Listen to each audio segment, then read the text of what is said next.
Hey there, it's Vashti Sarah. Welcome back to Post Blog. If this is your first time listening, go ahead and hit the subscribe button, like button, follow button, share button, all the buttons to stay connected with the Post Blog podcast. And for those who this is not your first time, welcome back. Before I jump in, let me just say a happy Thanksgiving to everyone who's listening. It's Thanksgiving week, which means we've pretty much checked out of life. We've pretty much just laid back and said, you know what? It's vacation time, brain off, and it's just time to just plug into family, right? For some of you, that may not be the case, and I'm really sorry if, work is holding you back or there are circumstances within your family that has not allowed you to enjoy Thanksgiving, or maybe Thanksgiving is a sad time of the year. Maybe you lost a loved one.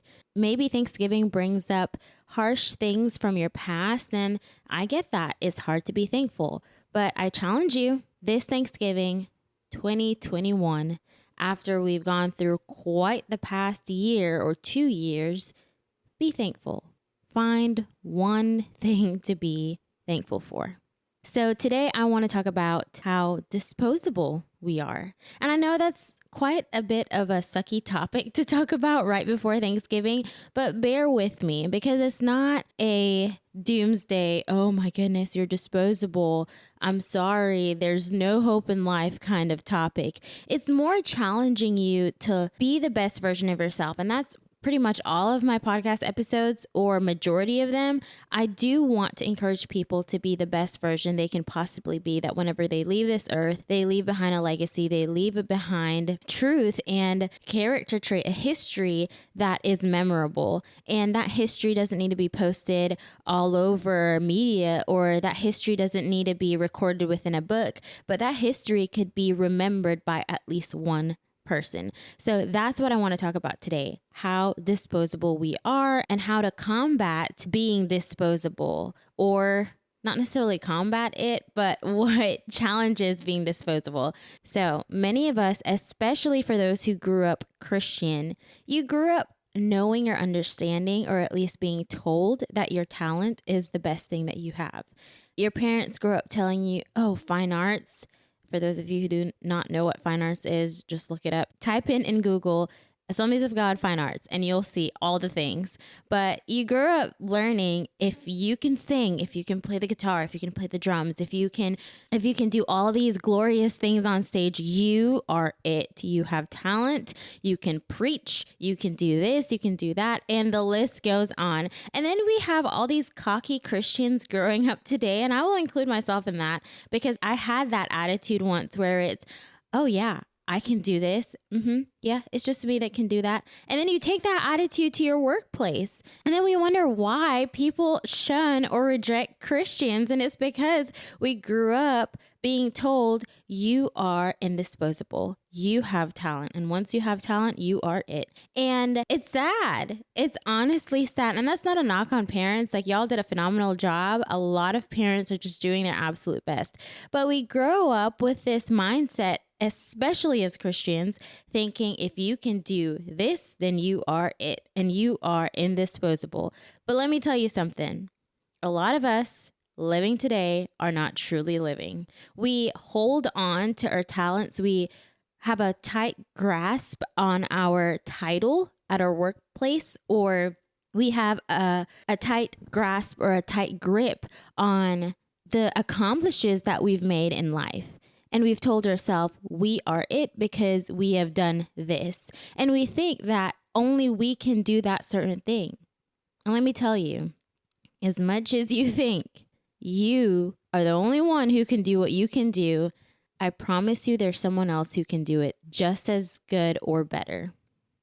And I don't want to sucker punch you in the gut, because I know that's like, oh my gosh, what are you telling me? I'm not special. You are special. But when we wrap ourselves, when we engulf ourselves in our talent and in what we can do in our titles, we've placed ourselves as gods in our lives, and we've pushed God away. We've moved God from his throne, and we've said, you know what, Lord, as much as I kind of depend on you on, say, my finances or say my health, I have this title, so I'm it. I have this position, so I'm it. I have this talent, and everyone depends on me because I have this talent, so I'm it. But we've missed the mark. We've missed it completely. Because if you should pass away today, and I don't want this to sound like a doomsday podcast, but I want to bring some type of reality or put some reality into play. If you were supposed to pass today, say today you took your last breath, your church, they'd miss you. Your workplace, they'd miss you. Your family, of course, would miss you. But give it a week. Give it 2 weeks. Give it a couple months. And you will be replaced.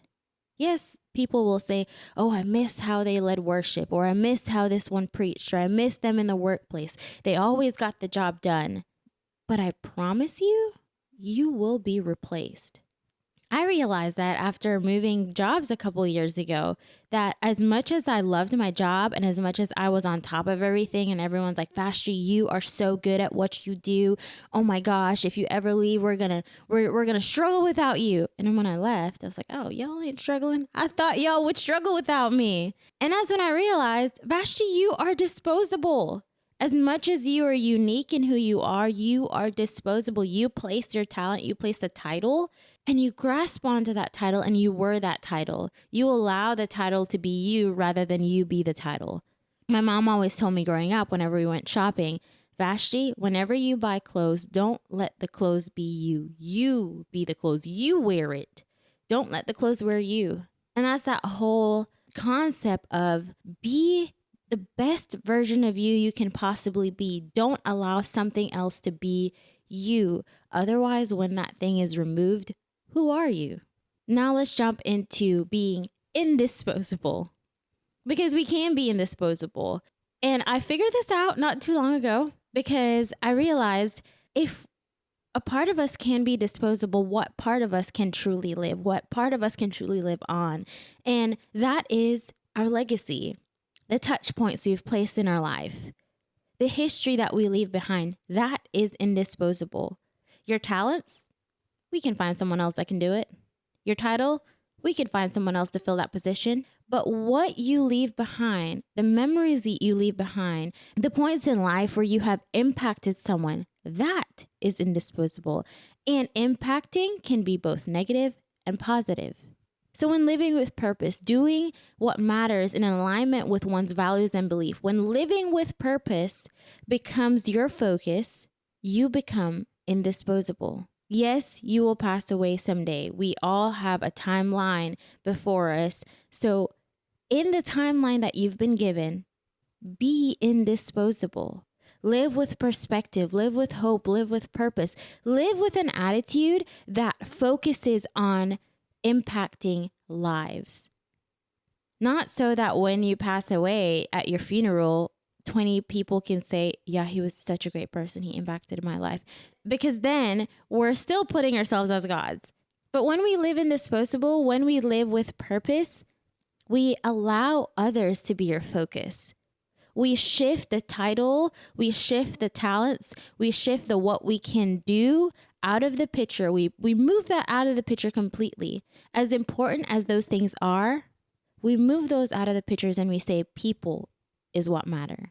People matter. What we say, what we do, how we respond, that is indisposable. Our history that we leave behind, the things that we do and say today, whether positive or negative, is what people will remember. Those are the things that we can't destroy when we leave this earth. Those are the things people will hold on to. Like I said, your talent, someone else can do it. They'll replace that immediately. Your title, your position, someone will replace that. But your legacy, what you leave behind, that, my friend, that is indisposable. So if you want to live with purpose, if you want to live leaving a legacy of hope, leaving a legacy of life behind, that even at your last breath, someone can remember that moment you touched their lives. Someone can remember, man, they said this and that impacted me. Someone can remember you went out of your way to do good, to serve rather than to be served. So my challenge to you is simple. Very, very simple. Be kind to someone today. Be hope for someone today. Be joy for someone today. Leave a legacy behind today. Your talent, as great as it is, as wonderful as it is, cannot surpass the power of hope. That's it for today, guys. I hope you enjoyed today's episode. Don't forget to hit the subscribe button, like button, follow button, share button, all the buttons to stay connected with the Post Blog Podcast. Same time, same place next week. I love y'all, but remember, God loves you most.